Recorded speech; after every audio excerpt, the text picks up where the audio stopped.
Hello and welcome to this week's edition of the Green Wisdom Health Show. I'm Janet Lewis. And I'm Dr. Lewis. And we are here to educate you once again about another important topic that all of you have been asking about, the aging effects of stress. So many of us are stressed every day, all day, any day, and can't wait to escape our lives or go to bed at night because we just want to get away from it. But do you realize how much that it is aging you prematurely? And Dr. Lewis is going to tell us how that is possible and how can we stop it and get off the merry-go-round and do something different in our lives to make them stress-free, peaceful, and fun. So, Dr. Lewis, tell us. Well, what if doing this is stressful? I need to go fishing. Okay, never mind. I'll stick with it. You know, stress is a real thing. Many of us create our own stress. You know, that's the old thing about, people create their own storms and then cry when it rains.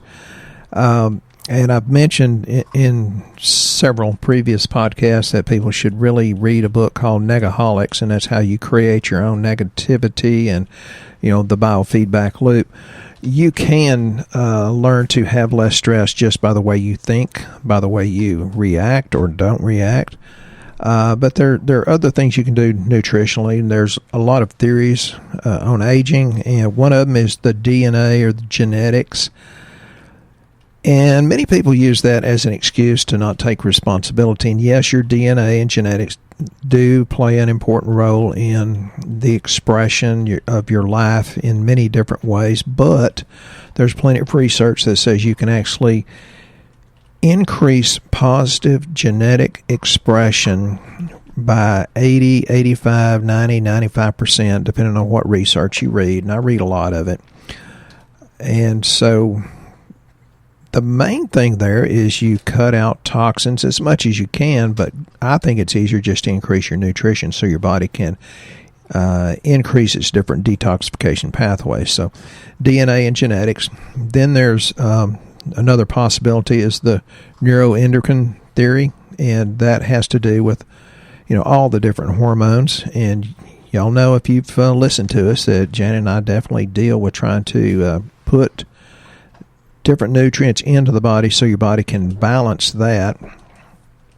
And it even goes up to the pituitary and hypothalamus in the brain, but it can certainly be influenced, good or bad, by the thyroid, the adrenals, the thymus, etc., and that doesn't even get into the sex hormone part of it.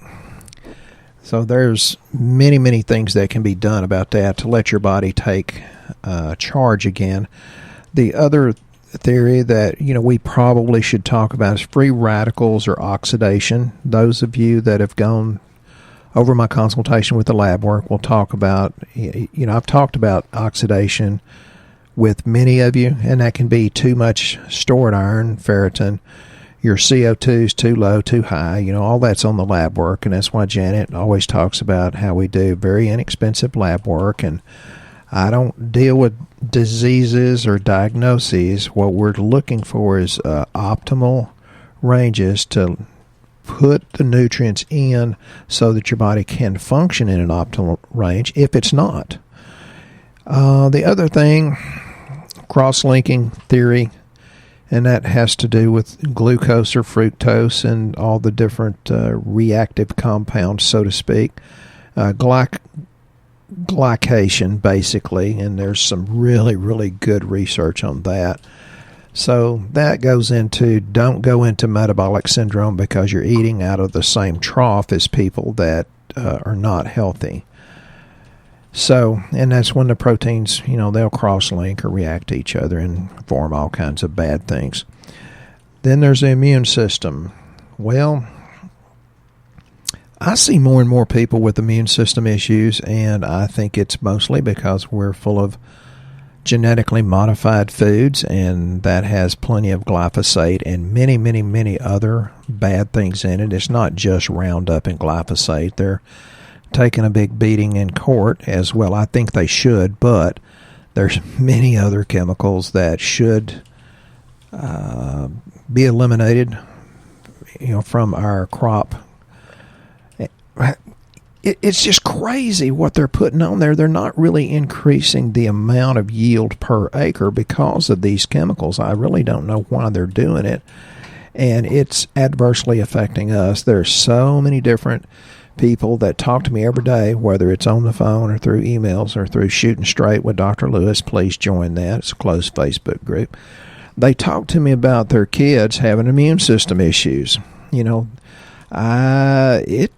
crazy. And, Janet and I are always studying, always going to the best different supplements. We're going through a lot of changes now. We're going through some possibilities in different, better lab work, even less expensive but more exclusive. We're always searching, and that immune system needs to be supported. And one of the things you need to do is always probiotics, and there's a whole lot of lies and half-lies and distortions and deletions told about those.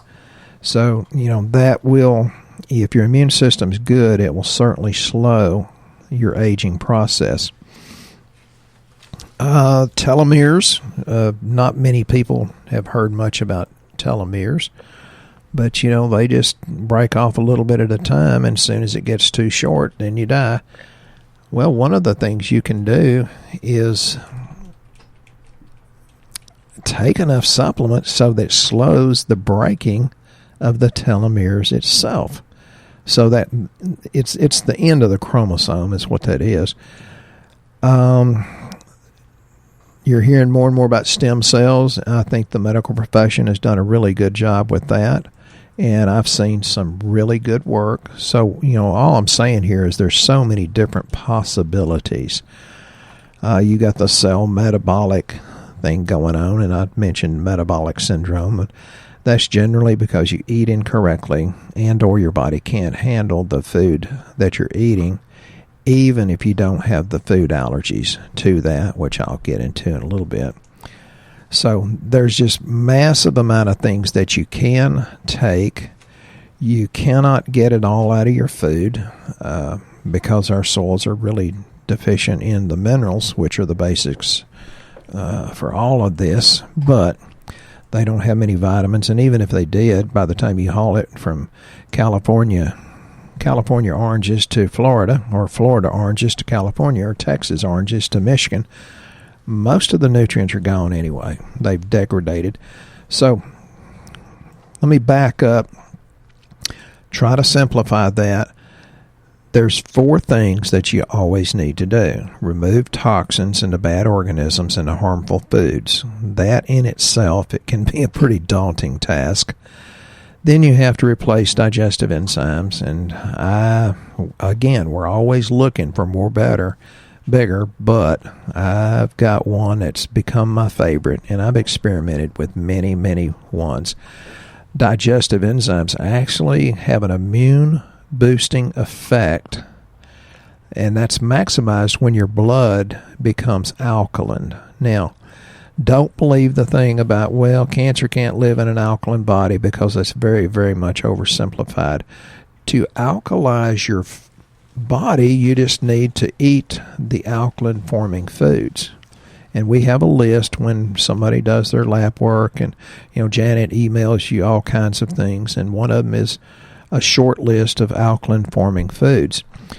You can buy a several $1,000 machine that will slightly alkalize your water, or you can just put in, some of our good absorbable minerals that makes it very, very alkaline, and don't have to spend several $1,000s to do it. So, minerals really do help with stress, though, right? In a big way. Most people don't ever think about minerals. They think about magnesium or calcium, but just straight minerals. Like we sell one called reacted minerals that really seem to just make you feel more stable, peaceful, not so stressed out, not like you're being dried out from the inside somehow. Well, it has a lot to do with making the neurotransmitters, which I call them happy hormones, and that goes from your GI tract up to your brain. Then if you're low in the B6, it can't really cross the blood-brain barrier either. But yes, minerals are very, very important. So, remove all the harmful stuff, replace the digestive enzymes. Then you have to re-inoculate the good organisms or the probiotics, and that's a pretty daunting task in and of itself. Big John sent me an email today about how to ferment kombucha. I think we're going to have a hands-on for me to do that, because I think I'm worked too hard anyway. But I know you need to brew your own, and Janet and I take gobs and gobs of different probiotics, and Janet's, always, she's experimenting. She's found some that really help the ladies out. It's kind of pretty incredible, but it's the lack of probiotics that trigger intestinal inflammation, even the ones that's created by your food that you're somewhat allergic to. Then after all that, you have to repair the gut leakiness. Now, the best thing for that, in my opinion, is SBI Protect. Now, there's other things. There's one that's really, really well-rounded, and I think one of the best things you can do is take something called Core Support. It's a big liver detoxifier and cleanser. Yeah. Because a lot of times when you get really tired and feeling like you're aging, it's because you're toxic. And the Core Support helps go in there and clean that back up and give you a spark of energy so you can keep going. Well, it's real popular, and that's why I mentioned it. There's just massive amount of people that take it and get good results from it. I mentioned the other day about fish oil, how that decreases gut permeability, helps ulcers, helps neutralize H. pylori. It goes on and on and on. Chlorella decreases inflammation in the gut. Glutamine, which is probably the most important amino acid to help heal the lining of the gut, help it rebuild and repair itself. Although arginine is also another good one too.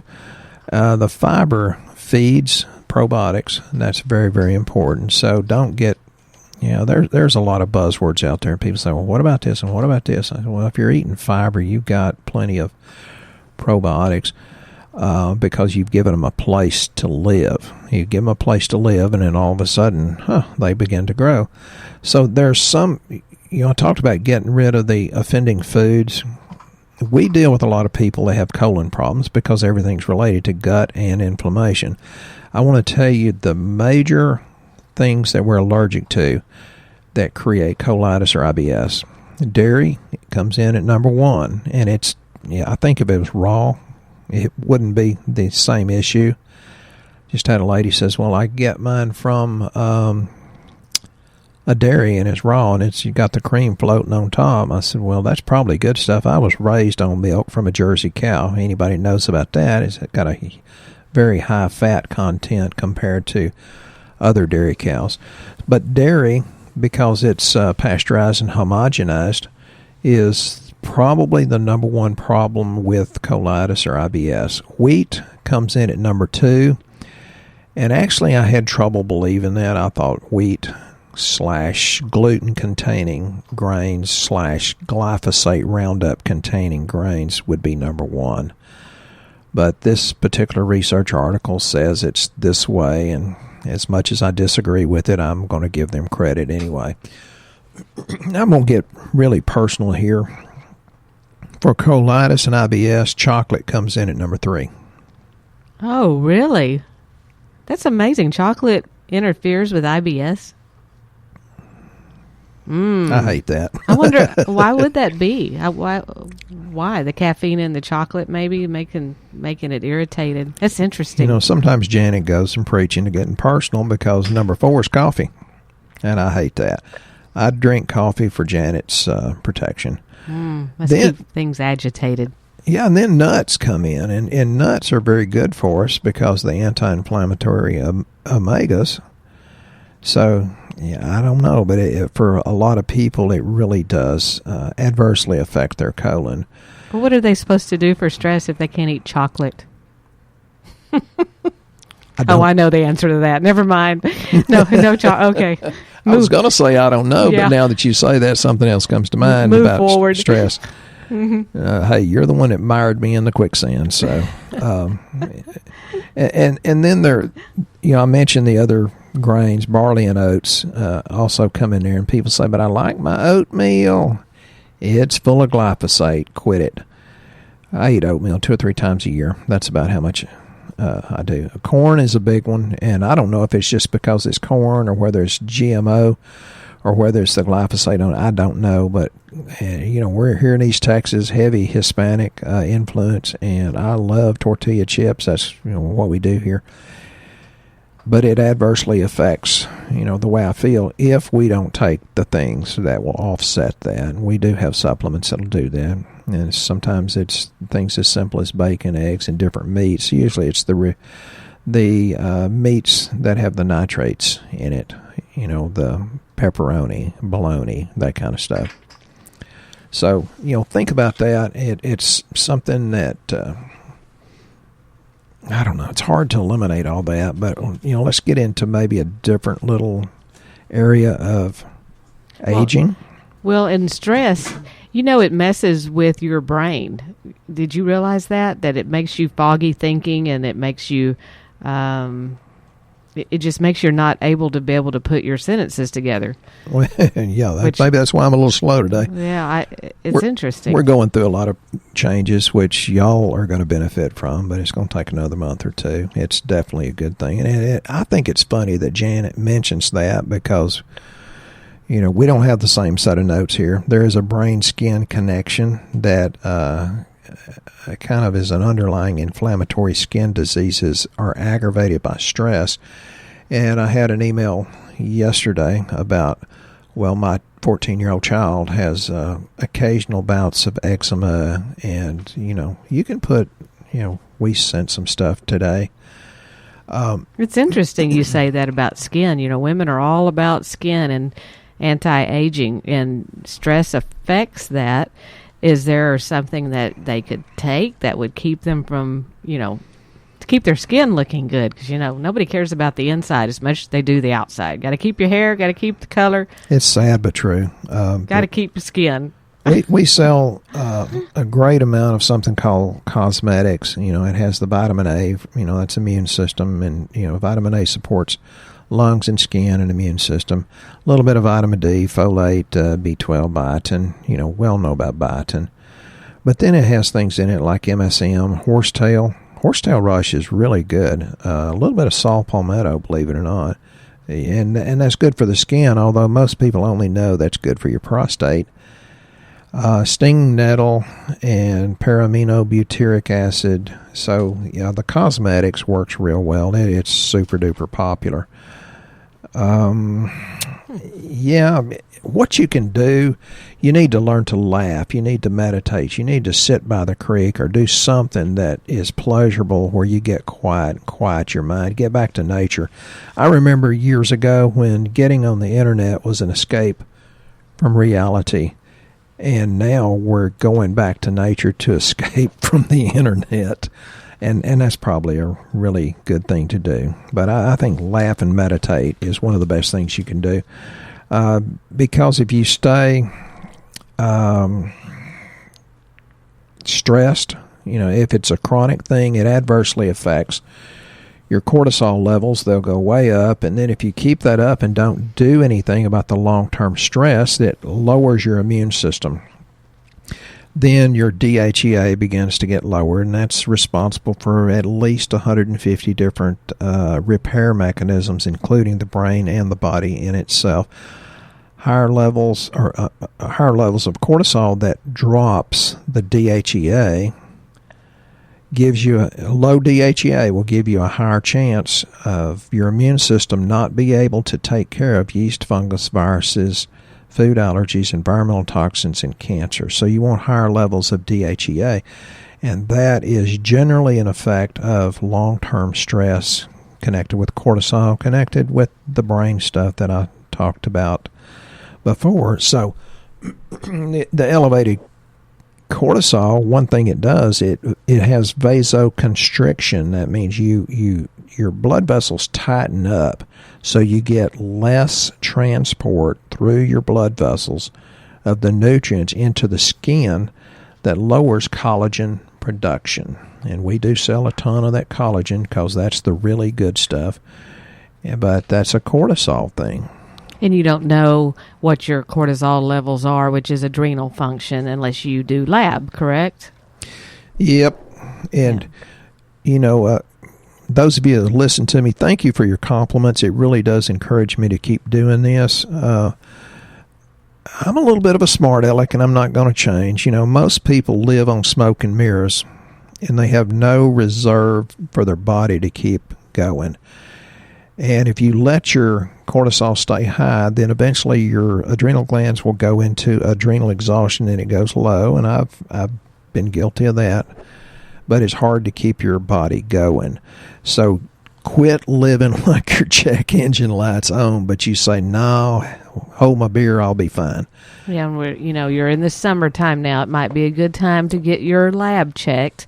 If you're new to this and have never had that checked, we do it very inexpensively, and we always include cortisol because it is very important for adrenal function. And it's called the Comprehensive Panel. It's GWH3. It's one of our featured panels on our website at greenwisdomhealth.com. But it will tell you things about your stress. Another one that's got to do with stress is vitamin D. Your vitamin D needs to be at higher levels also because that will make you more stressed without it. It also contributes to weight gain and digestive disorders if you are stressed.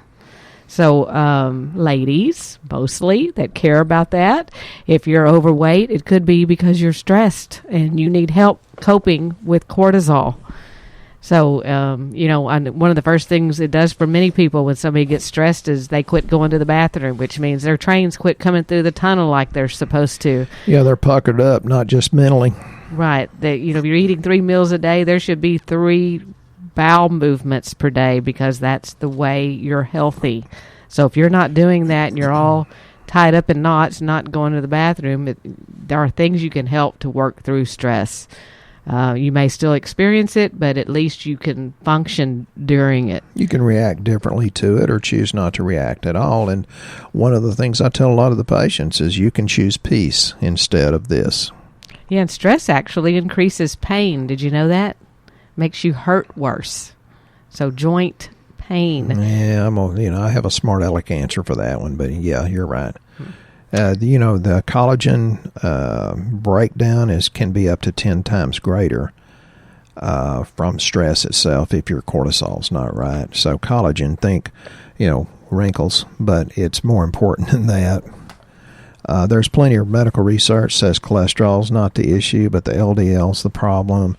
You have to test the adrenals, and that's, I tell people, get the comprehensive, but add the hormones, because then you're going to get the DHEA, and we're going to know a lot more about you. That's very, very, very important. DHEA can be found in the skin, but if it goes low, like under chronic stress, it's found in the skin, so it breaks down, but it's converted to estrogen and then downstream to testosterone in a woman. Men, we need all that we can do. Well, it's very interesting that people that are aging, that they found in this study with people that had Alzheimer's disease, which is, the degenerative cascade is accelerated in the aging brain. And the study of these elderly people found that the hippocampus size was reduced by 14% in those with high cortisol levels. Hippocampus is where hippos go to college. Okay. And that these participants showed much less ability to create new memories for new learning. And then another study found that the hippocampus size was linked to the rate of progression in Alzheimer's disease. So see, these things start way before you get diagnosed with, oh my goodness, all of a sudden this Alzheimer's has just creeped up on somebody and it's taken them over. Then you're getting warning signals all along. Yeah, and then if you have short-term memory loss, we do have a supplement that has folinic acid. Yeah, and it feeds the hippocampus. And when I started taking that, oh my God, I could remember all kinds of things. So, there's you can call us and talk to us. But the other thing is, we tell you to eat clean, meat, eggs, and milk. If they're from stressed animals, that also transfers to us. If a mother's stressed, that is pre-programming your baby. So there's more and more good reasons to be happy, to be healthy, and there's a lot of different approaches to that. Mild exercise increases stress response. When you're talking about eating correctly, we did have a question from Donald that, he was talking about sugar being poison and honey is sugar. Honey's supposed to be good for you. So he's asking, is that a good food or is that poison? And I love talking to Donald. He's an airline pilot, and he's actually moving from, I think, Iowa down here to Bloomberg, Texas, which is really not far from here. Got a dog from Bloomberg once. I think honey's good, but if you have blood sugar issues, I think it needs to be used very, very sparingly. And, I used to be a beekeeper. I think I've given all my bees to my brother, and that's another reason we need to quit using all these stupid chemicals, because it's hard for these things to live, the bees, and that's going to be very important. I had 8 hives going into the winter, and I don't know, I may have 3 or 4 that's still alive. We're weakening our bees with the chemicals. They're making it more susceptible to the mites. So we need to protect them, because I love the honey. I don't use a lot of it because I have a tendency toward blood sugar issues, but use it sparingly, Donald. Very good. And then we also had Penny that wanted to make sure that we addressed how important it is to take care of your dental health, because that's, your mouth is one of your first indicators as far as the physical body. So you want to address that a little bit about teeth, which we kind of did with stress. But yeah, and I appreciate Penny putting that down there, because it's very important. Actually, there's plenty of research that talks about how your dental health relates to your heart health, and it's very important that you take care of these things. Don't let it go. Don't let your teeth get abscessed. We have plenty of really good dentists out there, and I think it's incredibly important. Of course, we swallow a lot of capsules with probiotics, but there's some loose probiotics that we actually just throw in our mouth, swish it around, so you have the good bacteria in your mouth itself. And the dentist says Janet's mouth and mine are getting healthier and healthier because of the way we do that. Yeah, periodontal disease, red, swollen, bleeding gums, red tongues. It's all a sign of inflammation going on inside of the gut, believe it or not. Yeah. When it's fiery red, that means it's a reflection of your GI tract. Inflamed, yeah, inflammation. So when you start calming all that down and getting your teeth well, that's a good indicator, and your gums, that you're also healing your digestive tract, which most people don't even realize that. Every tooth goes to some organ in the body. It has reflexes to it. Yeah, so if you've lost a tooth or got a bad tooth, it generally will correlate to a problem that you've got physically in the body, which is kind of interesting. So, and here's kind of, down another rabbit trail, but mental stress, mental stress actually causes a drop in blood sugar, and if it goes too low, then you wake up in the middle of the night. I know I have plenty of people say, but Doc, I don't sleep good, and folks, it's not an easy thing. It's not necessarily a quick thing. We have plenty of supplements that'll help your body, but you have to keep trying it for a little while until we find the particular thing that you need. Because when a blood sugar goes below a 70, the adrenals are the ones that wake up, try to save you. That goes back to the cortisol, high or low. That goes back to the DHEA. So the mental stress, we just have to learn to be happy. We need to quit being triggered by all this stupid stuff that's on the media. And again, I can choose peace instead of this. So you're saying that blood sugar dropping, then the adrenals kick in, and that's what wakes people up in the night sometimes? Yeah, but that's interesting. Then you can go into the liver and the glucagon and glycogen, and there's all kinds of physiological pathways. But just quit eating high fructose corn syrup. A little bit of honey's good just to support the bees, but and don't go binge on things that are really bad food because you're so stressed out. And we have a tendency to do that. And talking about fructose, excess fructose intake generally contributes to hypertension or high blood pressure and decreases erectile ability in men. So you want your Route 44 soft drink, Coke as we call it here in Texas, you're making you less likely to have erectile function. Interesting. Yeah, I tried to be that nice on that one. So, the lesson we've learned here today is that we all officially need to resign from adulthood. We'll need to make our decisions using the eeny, meeny, miny, mo method, and arguments will be settled from now on by just sticking our tongue out because we're all going to be at recess now enjoying our lives. Amen. I love that. We hope you've learned a lot today. If we can help you in any way, please go to our website, greenwisdomhealth.com. Start with the health survey and fill that out. Dr. Lewis generally tries to call everyone so he can talk to you personally and help guide you to have a stress-free life worth living. And we'll be here next week on the Green Wisdom Health Show.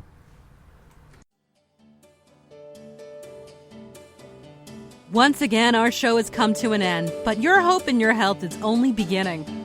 If you or a loved one are in need of a different outcome and are waiting for a brighter future, take the first step and go to our website and fill out the health survey. Please don't keep us a secret. If you know someone that could benefit from this podcast, please share this show with your friends and family. You're only one step away from a life worth living.